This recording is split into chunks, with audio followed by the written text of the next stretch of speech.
Hello and welcome to another edition of Food Chain with me, Jessie Aram Agbakpo. The Savannah Agricultural Research Institute released Ghana's first genetically modified product, which is the BT cowpea variety, last year for commercialization.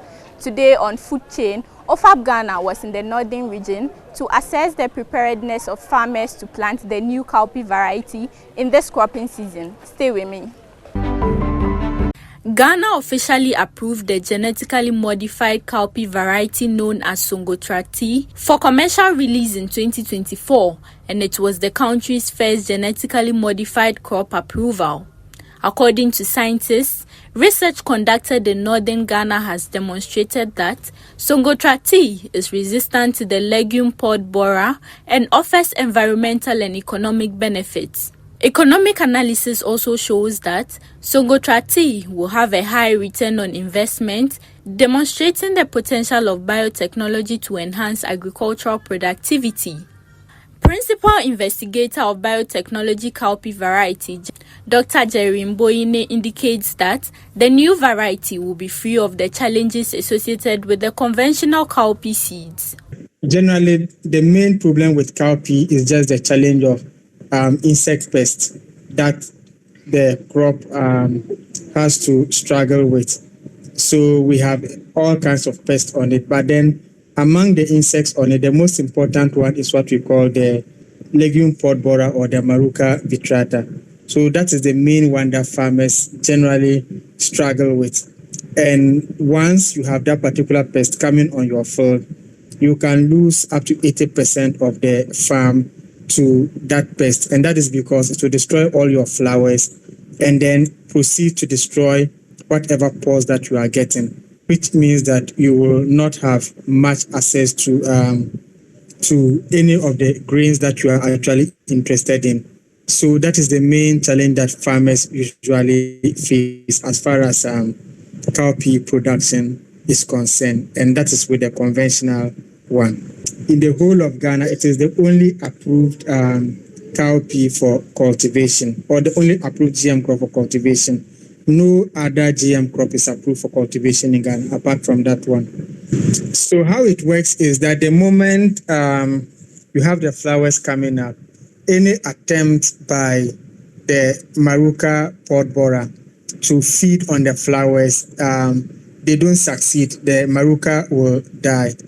Then if you have pods, any attempt by the Maruca to bore into the pod, they will not succeed, they will die.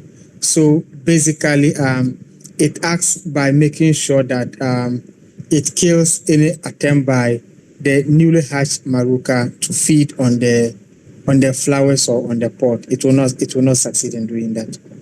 So for any smallholder farmer, their major priority is yield. And that is what the Sunotra assures them of. So, and that is because the moment they plant that particular variety, their flowers are going to remain intact. Then when they have their pores will remain intact. So basically, they don't have to spray to protect their cowpea from the Maruca pod borer. The only spraying that they will do, which are just 2 rounds of insecticide spray, is to protect the cowpea from the pod sucking bugs complex. And that is normally when you have the flowers, so the pods on. So when you have the green pods and then the pod sucking bugs come and want to feed on them, then you spray it twice. And that is the only spray that you do. But then you don't have to worry yourself about Maruca.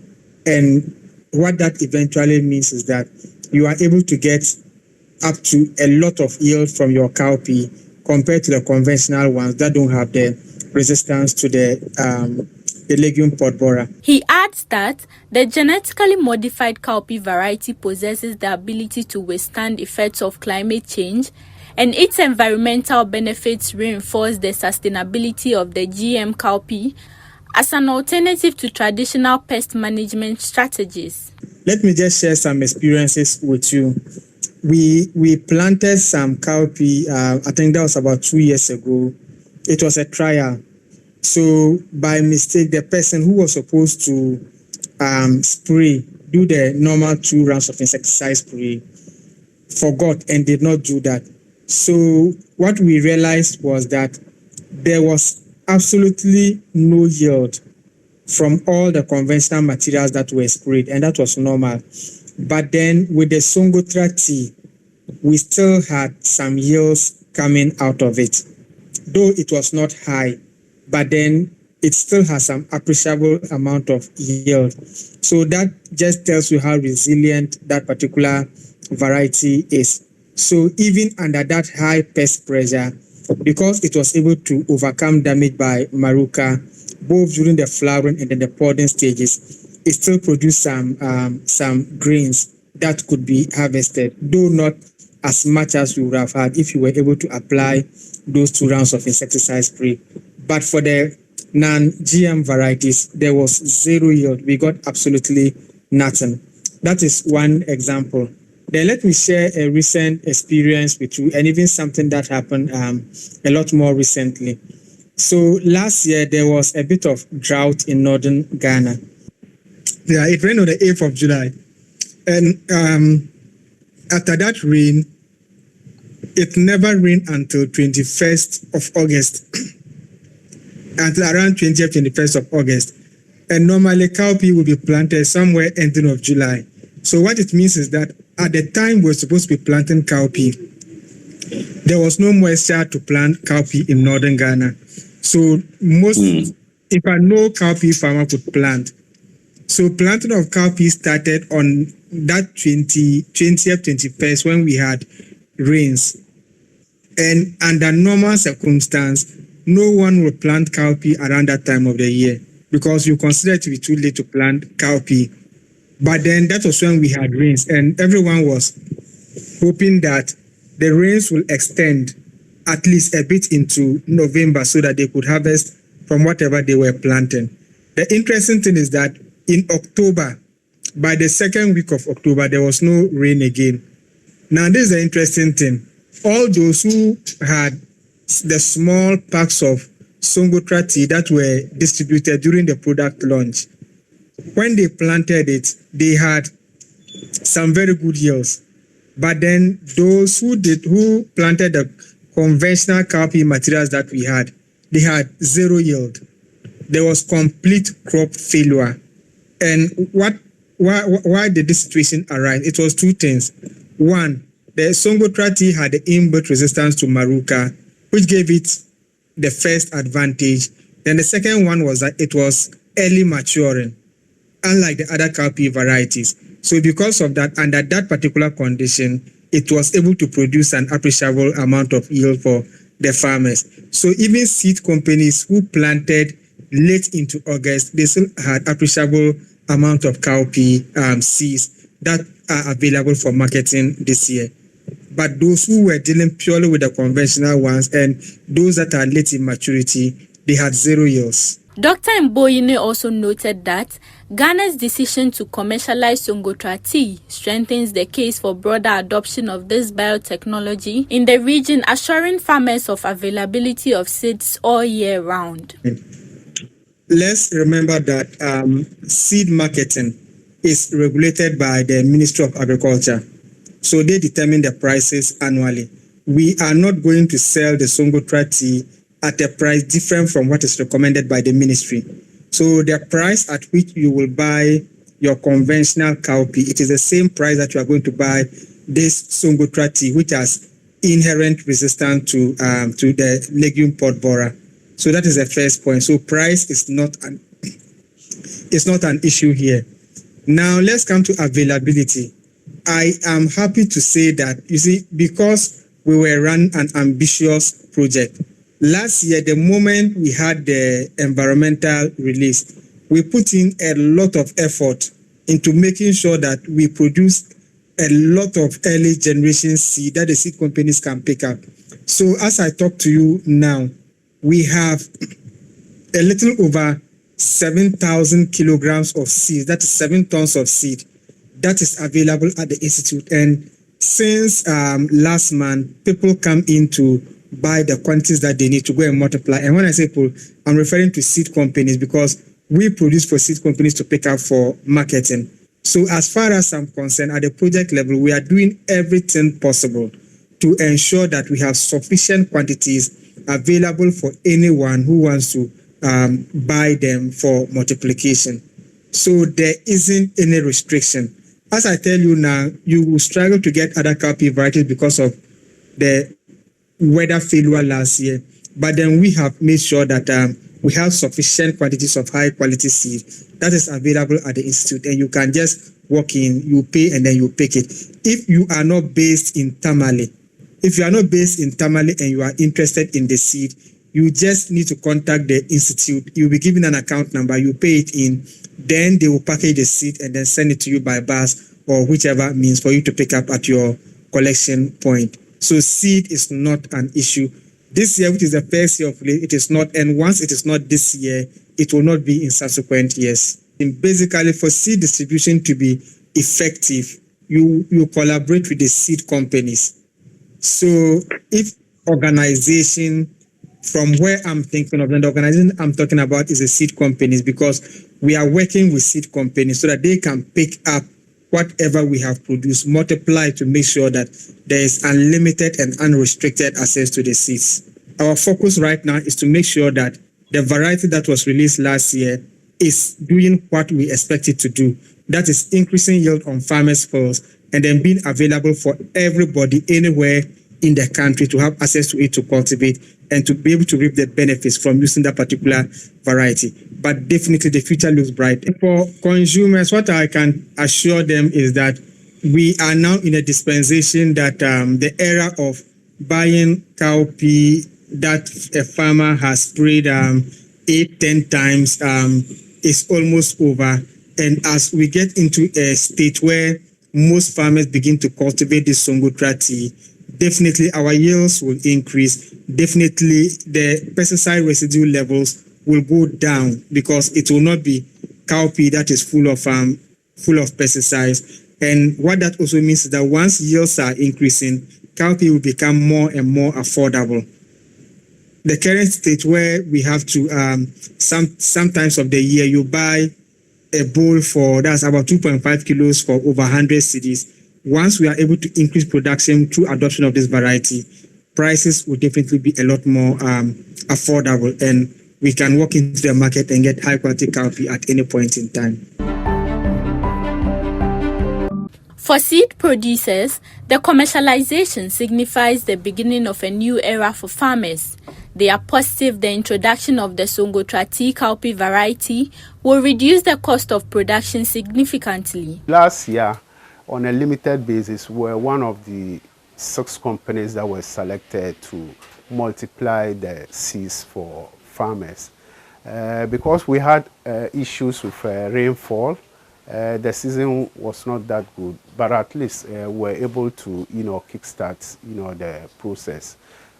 We had limited foundation seed because on the average, my company got 80 kilos of, PBR or Sunotra tea foundation seed, and that was what we started. We planted on the 21st of August.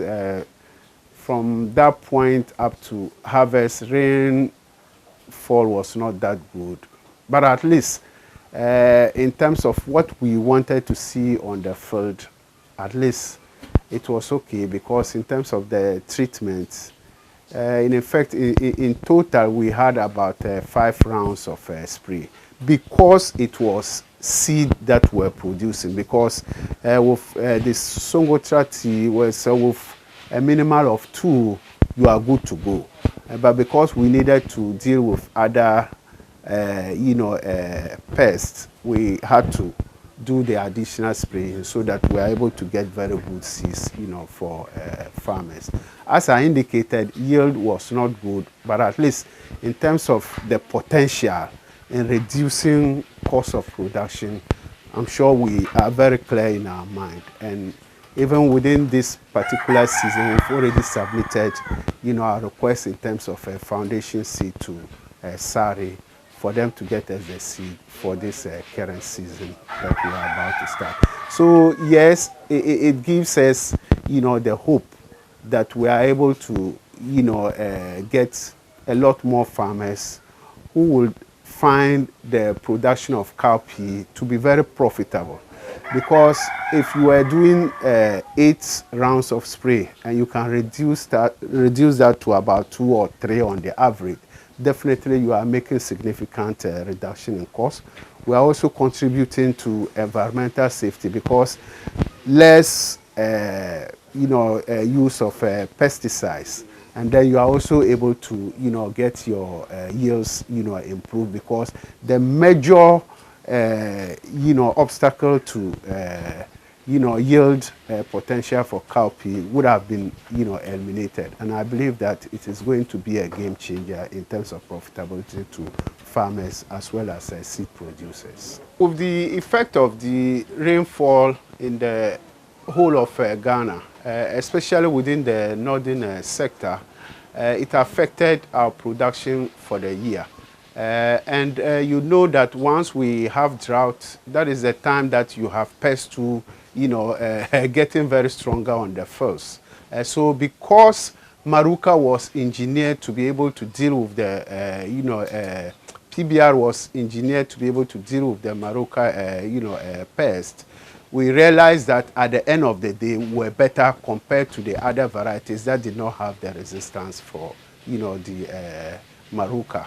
So I think that in the nutshell, this particular technology has come to help farmers. And I believe that as we roll and we get a lot more seed into the system for farmers to be able to have access to it, then we will see a lot more improvement in the production of cowpea. And I believe that it is going to help a lot in the development of Ghana. We have seen it. And I'm sure as we also roll what we produced last year, we'll be giving it out to farmers, and then we go for more foundation seed. Certainly, whoever will tries it on his or her field will not want to go back for the convention. And I believe in one of our meetings with SARI, we were made to understand that they are even re-engineering more other varieties to have that resistance for Maruca. So it means that we'll have more varieties now, not just only a Sunotra. Other varieties will also be re-engineered to be able to, resist Maruca. And I believe that it is going to be, something that will change the landscape, especially for cowpea production in Ghana. The whole process did not just, start with, a product appearing in the market. It was a whole process. And we as seed producers, as well as some of our farmers, have been in the process. In terms of demonstration fields that were done by SARI, we had field days. So the farmers, throughout the process, they have even been more eager to have the seeds. But certainly last year, they did not have access to the seeds because we were still at the foundation seed being released to seed producers. So it is this season that they will have, those farmers will have the first taste of doing the direct, planting to see how it is like. But in terms of the knowledge sharing, the advantages of, having resistance against Maruca, we've been in the process all through with the farmers. So they are waiting for the seeds to be rolled out into the system. GMO is something that a lot of people have talked against and others, but really do not have, the fact. We are not scientists to argue about it, but at least we are convinced from the, the training we have had from SARI, because SARI will not bring anything that is not good for the people of Ghana, especially for farmers. So once we have that information and knowledge sharing, I believe that we all appreciate. What is it? It's just like any other variety of, a cowpea. The only thing is that it's been re-engineered to be able to take care of a certain problem. A problem that is drawing farmers backward. So once we have that hurdle taken out, I think it is good for, so farmers are eager, seed producers are eager. And at the end of the day, we'll see improvement. And then that will be what will improve the lives of the ordinary farmer. For every farmer or seed producer, for that matter, if you go through a season and then you fail, I mean, farming is a very risky business. You would have done all that it takes, but just one single hurdle, you lose everything. And this is an area that you might not even get maybe 10% or 20% return. You lose everything. And whoever has been in this cowpea business knows the havoc that Maruca causes in the field.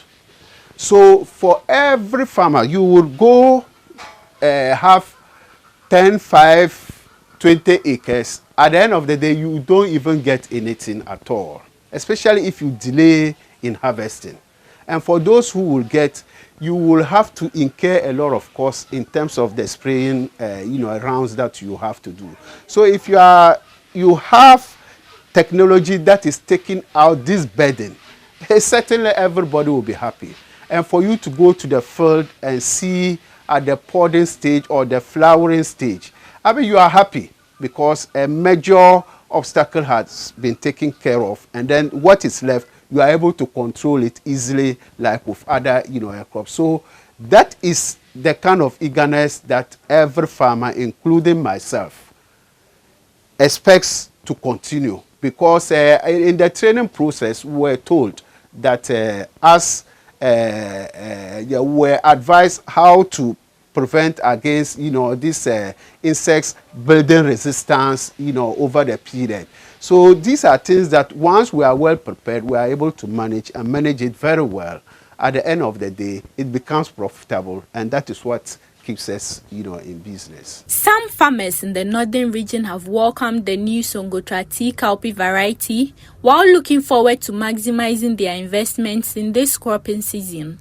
We are doing business, and in business, we always want to maximize our profit and minimize our costs. So this year, a kilo of cowpea is 40 cedis. So if we compare the example that I just gave, in the Sunotra tea, we'll be able to get 40 times 200 kg, whilst in paddy tuya we get 0. So you see that when we invest in Sunotra tea, we'll maximize our profit, and the number of times that we will spray it to prevent the maruca from sucking it or destroying the field will minimize. There we are saving cost. Get my point? So, and we also make good market because it will be the lever for farmers, because farmers will now see that, oh, if you switch from this variety to Sunotra tea, your cost will be less. Therefore, they will want to maximize their profits and minimize their cost also. There, we will be in business. The bottom line is that we should try and equip SARI to get us more foundation seeds. Because if the customer comes that he needs Sunotra tea and we don't have, simply because we don't have enough foundation seed to produce, then it's cost 90. So we need to equip SARI, and also they need to also take it as their business, produce enough quantity for us so that we can also produce good quantity for the farmers. There, the nation is benefiting because we won't import cowpea, and the SARI people, they are also making money, and we are all in business because we will maximize our profit, the farmer too will maximize his profit, and the living condition of farmers will also improve. For cowpea, previously, I used to do 2 hectares or more of certain varieties released by SARI, like one kai, and then there are 2 varieties. And recently, last year, we introduced to PBR cowpea. that is Sunotra tea. In fact, that one, it wasn't on a large scale. I was given only 1 acre seed on which I produced. Unfortunately, last year it was too bad. The rains were not forthcoming. So actually, the first rain we had for cowpea was around 20th of August last year. And I had to plant on 21st of August. The results was not so good, but it wasn't also too bad. Ghana's approval of the Sunotra tea, its first genetically modified crop, marks a pivotal moment in the nation's agricultural journey. This milestone signals the growing influence of science-driven farming across West Africa. From research laboratories to northern farmlands, the development of the GM cowpea represents more than innovation. It embodies a broader commitment to food security, economic growth, and environmental sustainability. Farmers are hopeful the new cowpea variety will address all the challenges associated with the conventional cowpea seeds and help increase their yield. This has been Food Chain with me, Jessie Eyramagbapo. Hope you enjoyed today's conversation. See you on another episode.